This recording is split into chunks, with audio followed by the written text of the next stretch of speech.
few words today about being on the cusp.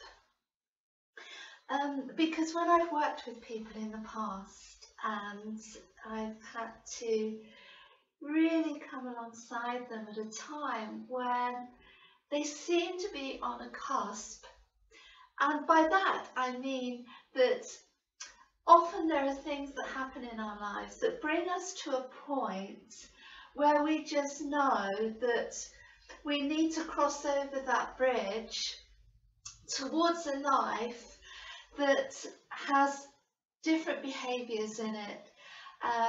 It has different decisions in it, and it has us heading in a different direction to where we've been going in the past.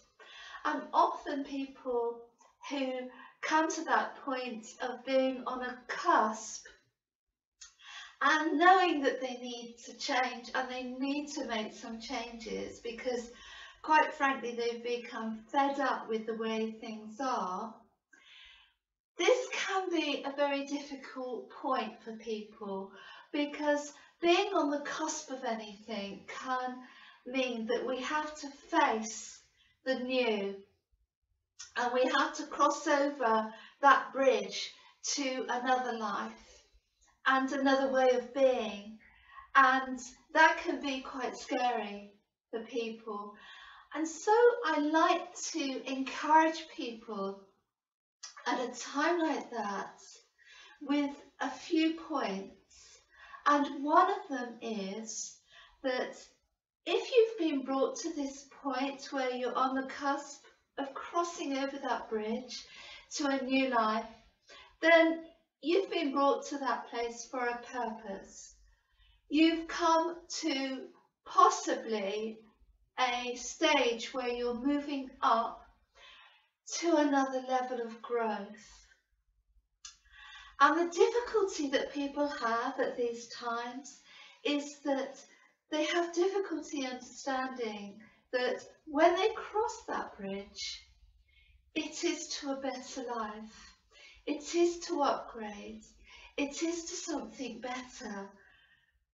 And this is because we often like the familiar, we like the comfortable, and we like knowing what is going to happen on the other side of that bridge and what's going to be waiting for us. And so when we're stood on the cusp of moving forward and having the opportunity anyway to move forward, it can often be tempting to go back and to retrace our steps and to persuade ourselves that, hey, it wasn't that bad after all. I was okay. Okay, maybe I wasn't completely happy. Maybe I wasn't completely content. And maybe I wasn't completely fulfilling my purpose and my potential. But hey, it wasn't that bad, was it? And yet, they've come to this stage where they have this opportunity of crossing this bridge, and they're at this cusp of just about having the opportunity to go across, and yet they feel stuck because it's a fearful situation for them, and they don't want to possibly move into something that is worse than what they've had in the past. So I like to encourage people, because I've been in this situation a number of times and it's can feel quite scary, but I do know now that when I go through those situations that it's another step upwards, and that when I go ahead and cross that bridge, which is crossing to a new life really, it's a new way of being, and it's to new opportunities therefore, because if we don't make the changes and take those steps, those opportunities are often not going to come to us, because we are still behaving in the same way and we are still making the same sorts of decisions that we did in the past, which is why we were where we were.